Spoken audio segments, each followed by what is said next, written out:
Hello everyone and welcome back to my channel Destination MAFC, and today I'll be doing my first Manchester United video. And as we all know that Erik Ten Hag has joined, and lately there has been quite a few transfer rumors in different areas of the pitch. Ralf Rangnick has previously said in press conferences that we need maybe 6, 8 or more than that number of players to in the team.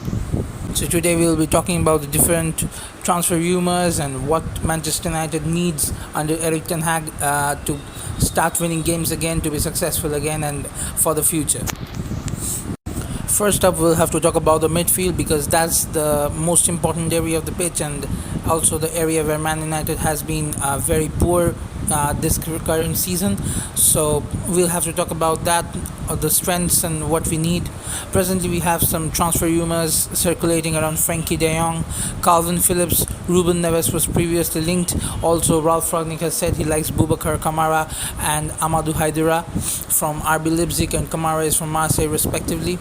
Of these rumors, we very well know that Frenkie de Jong has been highly linked. It's someone whom Erik Ten Hag once desperately has asked Man United board to do whatever they can so that they can bring Frenkie back to Man United from Barcelona. Barcelona has presently been asking for a fee of around 75 to 80 million dollars.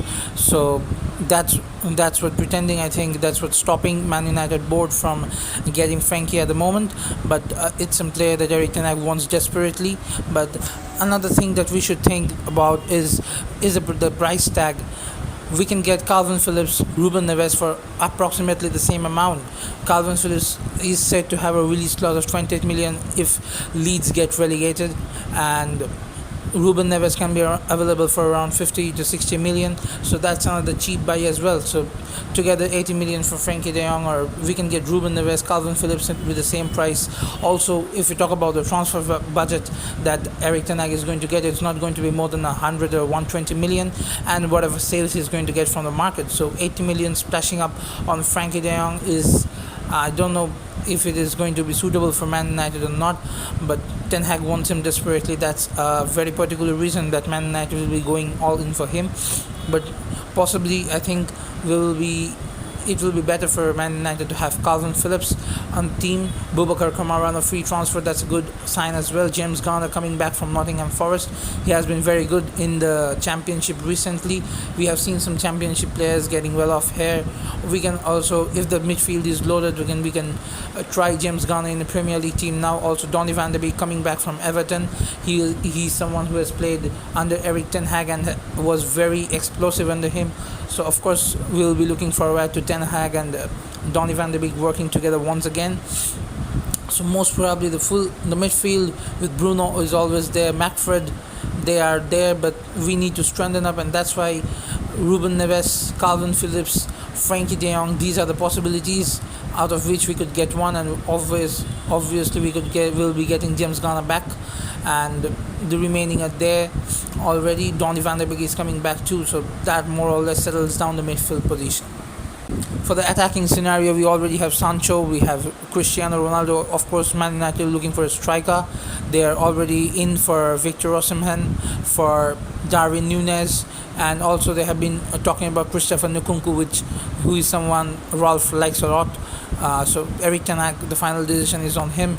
So he'll be coming soon and making the decision as he should. And currently, my choice is going to be Christopher Nukunku, but getting him will be again costly as well. But I think whoever striker we get is going to be costly.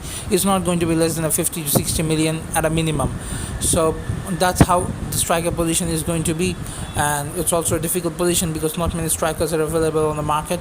Lautaro Martinez may be available in the summer, but that's a very, very rare possibility, and also possibly he wouldn't come to Man United. That's another possibility. Christopher Nukunku, Darwin Núñez and Victor Osimhen being linked. I think Christopher Nukunku is the best option. Darwin Núñez, Portuguese players have been good of hair, but not fully confident about Darwin Núñez still, but I guess he's going to be good as well. Christopher Nukunku is also having a great season. He also plays great as a false nine. So it's up to Erik Ten Hag, but my bet is on Darwin Núñez or Christopher Nukunku. Wingers, we don't know if Mason Greenwood is going to come back or not. He has not been accused or jailed or has been left out yet out of the custody. and even if he comes back, it's going to take time for him because he hasn't have been having months of training and stuff, so he may not be the same again. Leaving that aside, we also think we do need to strike a wing. We need to sign a winger because Marcus Rashford, Anthony Martial, both looking for the way out of Man United. Of course, they'll sit down and talk with Ten Hag, but it's better for us as for the team that these two are moving out of Man United. They're gonna give you cash, but not only that, Martial and Rashford. I don't think they're gonna be successful anymore in this team under Erik Ten Hag. Also, the way Erik Ten Hag plays, he likes some playmaking wingers who also knows how to make runs and stuff.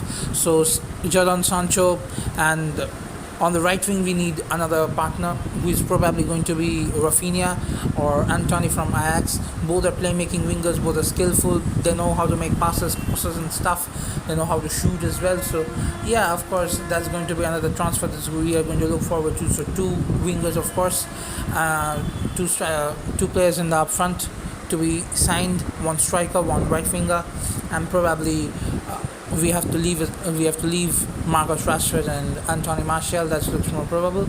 Other probable going outs are Nemanja Matic. Obviously he's going out, he has said that, and probably we'll have 10 million from him. Andreas Pereira to Flamengo is a high possibility.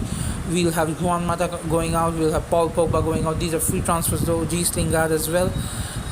These transfers being left out, I think the midfield will be very balanced if we get the necessary transfers, with Bruno McTominay, Fred being already there, but and also having the transfers in the form of Calvin Phillips, Ruben Neves, and Boubacar Kamara. James Garner also coming back, Donny van de Beek is also coming back. So it's going to make a good, strong looking midfield. Just hope they will work out well.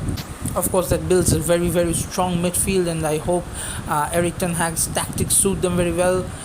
It'll generally be working like a double pivot, not possibly two attacking midfielders and one anchorman or one defensive midfielder. It's going to be a double pivot, two CMFs, one of them a little bit more defensive, one of them a little bit more attacking.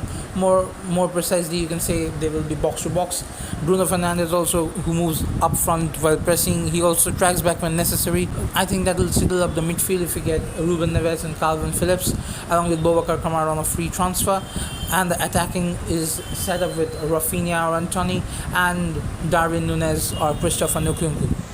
Now coming to the back line, I think that's something that we have been very much lacking in the season. Lots of goals leaked through the defense, and many of those were unwanted and very poor quality goals from the opponents. So of course we need to upgrade on the defense. Aaron Wan-Bissaka is someone who is being talked about being sold back to Crystal Palace, so that could be a possible transfer out. Among the coming-ins, I think Julian Timber would be a very perfect choice for Man United because he can play as a centre-back, he can play as a right-back as well. So Wan-Bissaka going out, we need to strengthen up at the right-back position, so we can get someone like a Julian Timber in that position. Diogo Dalot is already there. The left-back position is a very filthy type because we have Alex Telles and Luke Shaw. Luke Shaw has been a one-season wonder, then he fell out very badly. Alex Telles is good in attacking scenarios but very poor in defending, so that confuses out Alvaro Fernandez. Yeah, of course he's in the under-23s, played good football throughout the season, so maybe he'll be upgraded to the first team, but you cannot make him a straight-up first choice in the team at the first go, because that's very difficult for a young kid like him to get in the team, to understand the tactics and stuff and then play according to the tactics. Of course he needs to be rotated and brought in, and stuff like that needs to happen as all youth players are introduced to the team. Like we have seen Elanga being introduced, Mason Greenwood being introduced, and even Marcus Rashford. So that's how I think it's going to work. Alvaro Fernandez, of course, is going to make the cut to the first team, but he's not yet the starter. So left back is another position that we need to worry about. We have there are some good options. Anthony Robinson, Brand Williams has played some decent football with Norwich, but still not, he's not a starter at Man United. So left back is a very difficult position to be sorted out. We have seen that Erik Ten Hag has wanted Swansea at the left back position, so that's some choice that I think Man United will look up to if they have cash left. Otherwise, we have to go with Luke Shaw and Alex Telles for another season. But Julian Timber is a must-have in the back line, because Wan-Bissaka to go out, and I think Julian Timber efficiently needs to come in. He can play centre back, he can play right back, he can strengthen the right back position defensively. He goes into offensive scenarios as well. Diego Dalot may be improving too, so also he is someone who can play at left back. The armband will be removed from Harry Maguire, will be given to David De Gea or to Cristiano Ronaldo possibly. It may also be Bruno Fernandes, but David De Gea and Cristiano Ronaldo are the the front runners for the captain's armband. On another note, Dean Henderson is someone who may be leaving Man United, maybe on a loan or maybe on a transfer, but if it's a transfer, a release clause must, so that Man United can buy him back, a buyback clause, which I mean it is must to have. So that's what I think about Dean Henderson's scenario. So that's all about the transfer rumors we can be talking about today. And Julian Timber in the defense at a minimum, and a left back if possible. In the midfield, we have got to get Ruben Neves, Calvin Phillips, Boubacar Kamara, obviously. Otherwise, if it's Frankie de Jong, it's going to be difficult to have Calvin Phillips and Boubacar Kamara too. So that's a doubt. That's what I will say, not to go for Frankie de Jong and to go for Calvin Phillips, Ruben Neves and Boubacar Kamara. And as for the front line, as I said, backup striker Darwin Núñez or Christopher Nukunku. Of course, Cristiano Ronaldo is going to have a free time, then he's not going to play all the games. I think that will be better for him as well, to bring out the best of him. Also, he has a World Cup, he has to play there good as well. And for the right wing position, we have to get a Rafinha or Antony. That's what all of the transfers that we need. 2 in the attack, 2 to 3 in the midfield, and at least 1 in the defense, at a max 2. That's all about the transfers we are talking about, and that's how end today's video. I'll be talking about Erik Ten Hag's game plan and how it could happen in the next. See you soon.